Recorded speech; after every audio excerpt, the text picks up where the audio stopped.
Hi, and welcome to our Enneagram Foundations podcast series, hosted by Rasanath and Hari Prasad, who have brought the Enneagram to countless individuals and organizations for more than a decade. In 14 episodes, we'll provide a strong foundation on the 9 types and the levels of consciousness.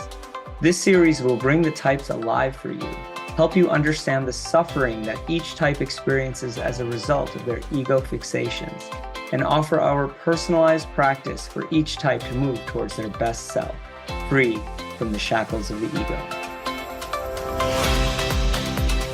It's great to be with you, Rasanath, and I'm really happy that we get to explore the type 3 on the Enneagram today. This is obviously close to both of our hearts. I know you have a lot to share on this. We'll get a good taste right now. What is the type 3 about? What are the essence qualities, just to kick us off? The type 3 epitomizes the complete fulfillment of an individual's potential. And the essence qualities of the 3 in that regard are glory, value, and hope. Every single 3 that I have spoken to has been able to relate to how very early on in their life, they have imagined themselves as they're playing mock tennis, hitting the ball against the wall, that this is the finals of the Wimbledon. And they are playing the 5th set. Because there's something about the glory, the winning, the manifestation of my full potential that I experience very, very early on in life. And it's amazing that when you can really see that kind of manifestation, it's awe-inspiring. It encourages and inspires everyone to be able to find their potential and work towards manifesting it in a way that is very meaningful and impactful to the world. So that's what the type 3 stands for in essence. And what is the fear then that is running the 3? The manifestation of potential is very directly tied to my sense of self-worth. And this is where it gets tricky for the 3, because deep down, I am so petrified that I may be a worthless person. The fear of being worthless is the most painful thing for the type 3, and the shame that accompanies that feeling of worthlessness. Even when I have accomplished a lot in my life, and when one thing doesn't go right or doesn't go in the direction that I want for it to go, it feels so immediately worthless. My own sense of value just dramatically takes a drop. So that feeling of worthlessness is what I'm so afraid of. And the way it manifests externally is in the form of failure. So I put my head to something, I want to achieve something. That's my definition of success. And then not achieving that, failing in it, is how on a tangible, quote unquote, practical level, and the 3s use this word a lot, practical, that's how it manifests. Just before we move to the basic desire, one more question about the fear. Yesterday, we were having a coaching session, Enneagram deep dive, with someone who is pretty certainly a 3. He was having some trouble relating to the heaviness of the term worthlessness. And I noted it because I've seen it many times when we speak with 3s, that it's like it can be hard to relate to that idea of worthlessness. Can you just bring us a little bit more into how that would manifest for somebody who's not in touch with the, depth of that pain or fear? Thank you. So that, which is part of the reason why I said failure is a very tangible way in which the 3s experience their worthlessness. And what is failure? If you were to unpack failure, it directly draws a line to my potential not manifesting the way I want for it to manifest, which then means, wow, then what's my place in this world? What's my worth? And the part of the challenge that the 3s experience in what you were sharing, that it doesn't feel so heavy, is I have run away from it. I feel it so acutely that somehow I find a way to disguise that feeling of worthlessness as, well, when I fail, that just inspires me more to succeed. And that is many times an overcompensation for my own deep feeling of worthlessness that I have consciously and unconsciously run away from. Threes also tend to be super confident, and we'll see that more in the levels of consciousness, but that's a really key attribute of the three. They come across as very confident and typically feel themselves to be confident, not always, but many times they feel themselves to be very confident. And that can also mask this connection to worthlessness. Is there anything that you would want to share on that? Threes are so aware of their sense of worth that they are very rehearsed. One of the reasons why their confidence manifests in the way that it does is, sure enough, a lot of threes are very capable individuals. They have done a lot of things in life. There's also an anthem that they have, which is nothing is impossible, right? That is also the manifestation of my full potential. So they walk around the world with that sense of confidence. I think where it gets tricky is many times it's a projection of confidence rather than actually feeling it. And I heard this last week. These were exactly the words that this individual who was a type 3 was saying when I asked this person the question, so you feel very convinced that you will win every single time.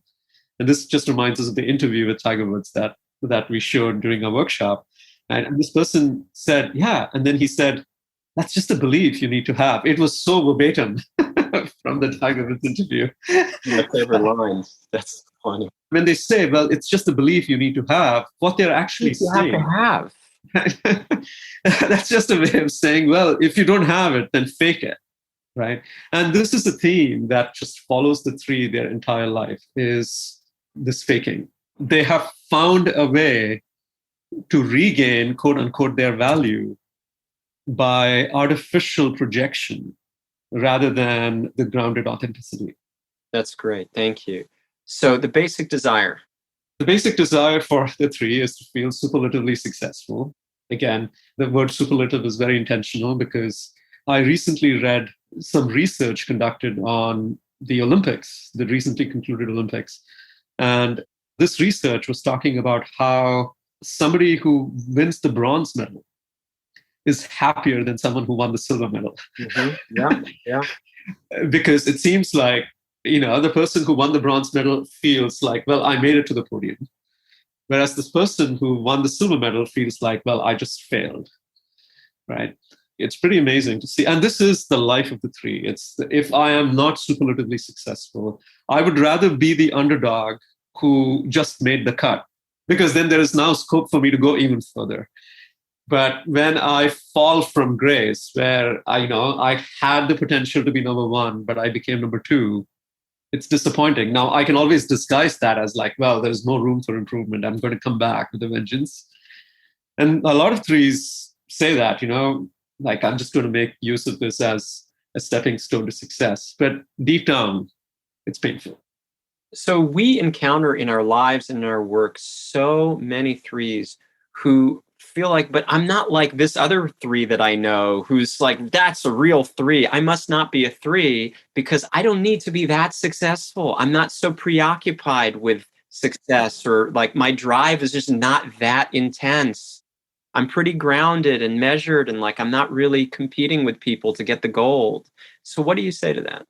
The other reason why threes might come across that way is threes are very calculated in the way they set their goals. What they're afraid of is failure. And so what they're going to do is set their goals in a way that they're always going to exceed it. And to me, this is the key here. This is true for a lot of threes. Yesterday, I was speaking to another three who I pushed a little bit. We work with threes all the time. It's the most common experience for us.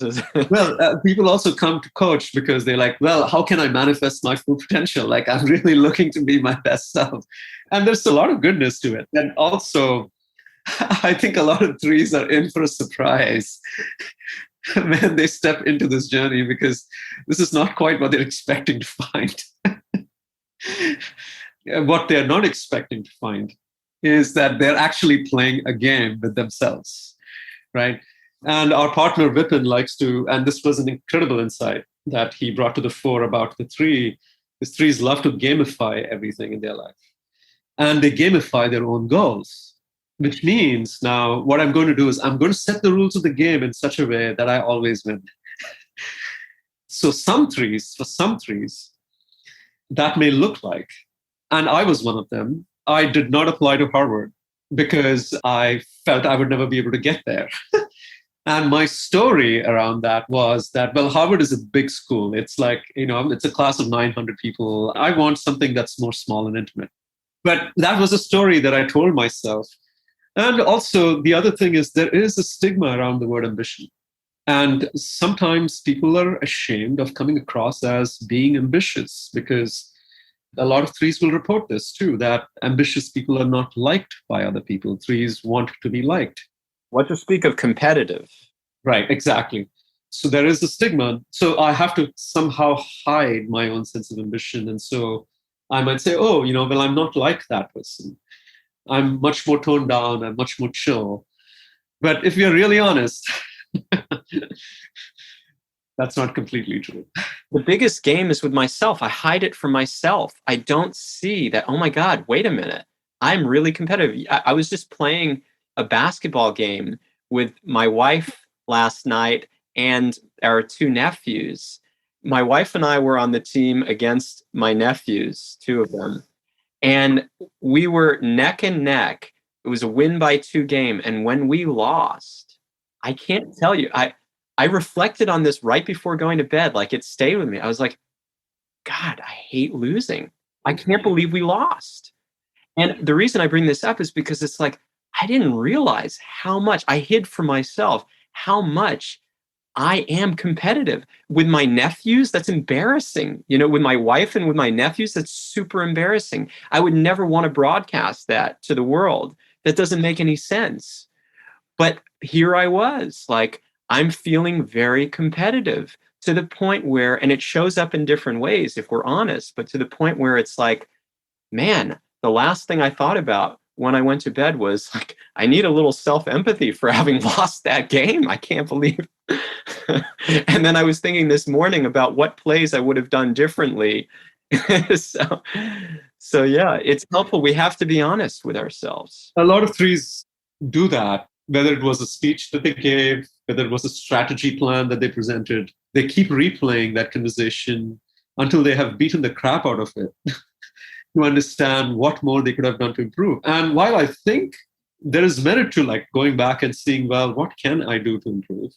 Somehow for the threes, it becomes an obsession. And when you become obsessed, you are missing your own connection with your heart, which is a conversation that we can have for almost more than an hour about type 3. Yeah, good. So many threes will have this subtle sense of, I'm not like this, I don't want to be like that. And I've seen threes who are like, they're the real threes, but we want to be reflective that I may have some more quote unquote tact around things, or I may not be as comfortable leaning in 100% to the urges in me. I may temper it, but we may very well be threes. In fact, in this case, we're talking about threes who just operate a little bit more covertly and even hide things from themselves. So what does it look like when threes are super self-aware, when they're really creative in consciousness? The creative 3 is the expression of authenticity that is most touching to the heart. And the reason why I say that is 4s can be very authentic. 4s are very authentic. And yet there is a difference between the authenticity of the 4 and the authenticity of the 3. What you find with the creative 3s is, as I'm being authentic, I also recognize the suffering that I experience in my own sense of not being able to see myself without a mirror. 3s understand the function of mirroring more than any other type in the Enneagram does. And they constantly need someone to be telling them how they're doing. So that being the mirroring, like how am I doing? Right? How am I doing? Right? What's my value? I need a mirror. It's just like how we can see all the parts of our body, but we can't see our face without a mirror, right? And the face, in many ways, is the biggest part of our identity. It's exactly like that for the 3. My identity is never really full until someone is actually reflecting back to me what my identity is. So when threes are competing, when threes are looking for the accolades, for the validation, they're tapping into something real, which is the need for me to see myself and experience my sense of worth. And I need somebody else for it. At the creative levels of consciousness, I just recognize how that need to be mirrored is such an important thing. And I pursue that need for mirroring in a very authentic way. I don't project. I don't claim. I don't make up stories about myself that will put me in good light. I'm able to accept my failures. I can be very honest about them. And I can also be very honest about my successes, in the sense I realize that everything that I have achieved and gained has only been because somebody else contributed so significantly to it. And my sense of worth doesn't fall because I have failures. My sense of worth doesn't fall because I'm standing on the shoulders of giants.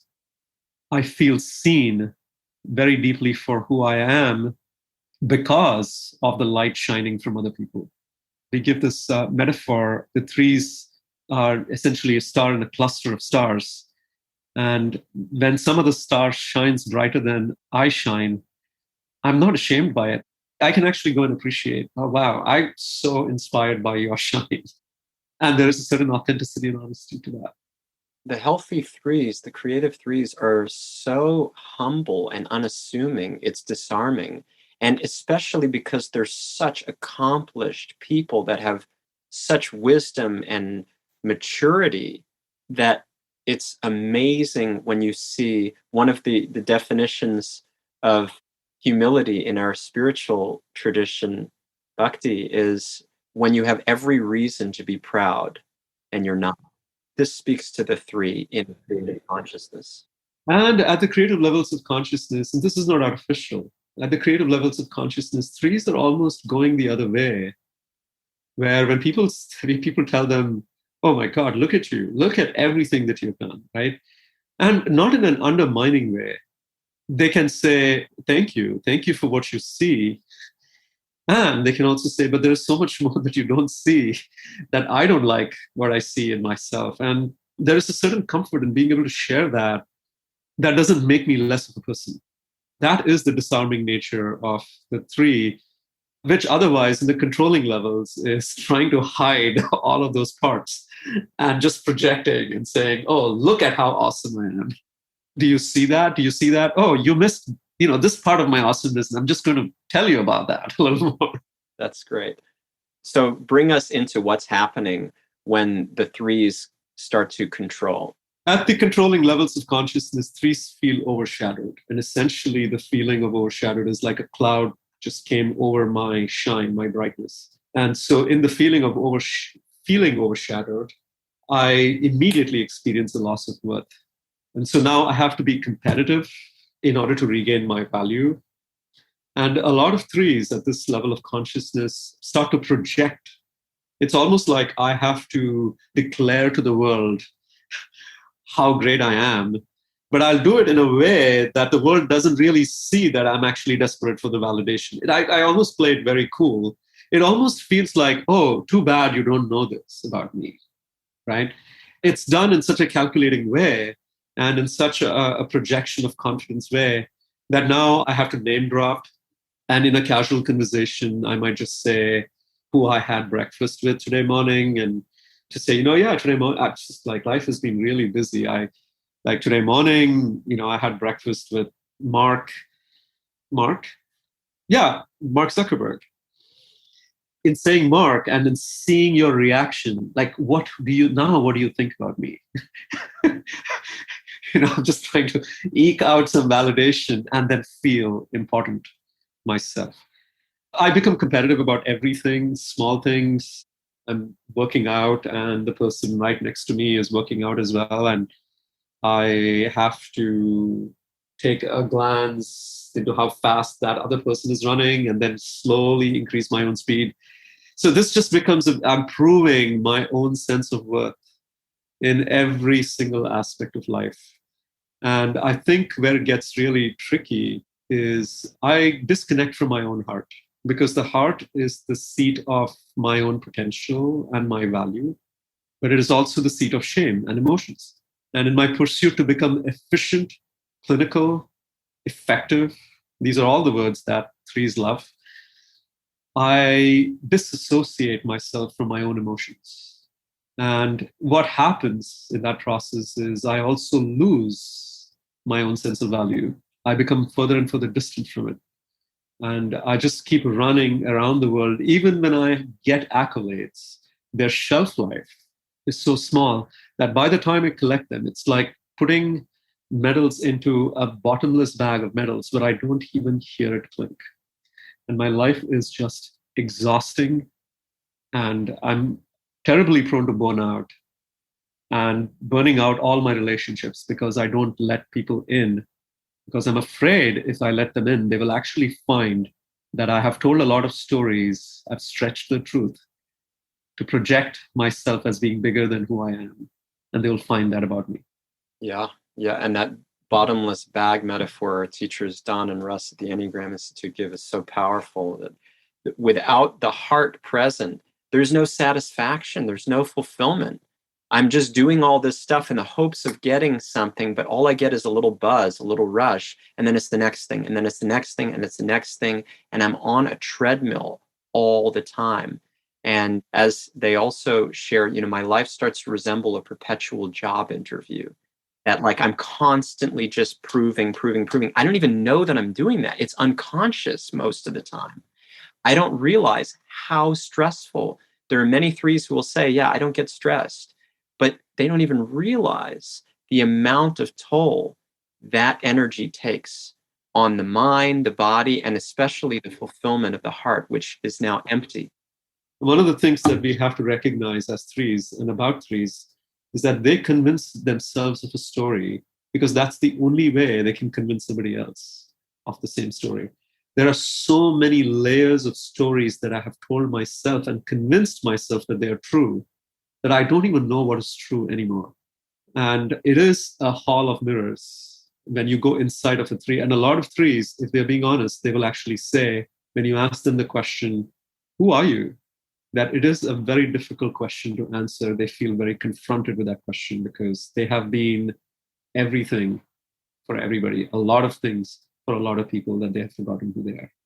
Yeah. So now what happens at the bottom rung of destructive consciousness? At the destructive levels of consciousness, I have dissociated from my heart so much that at this point, psychopathic tendencies arise.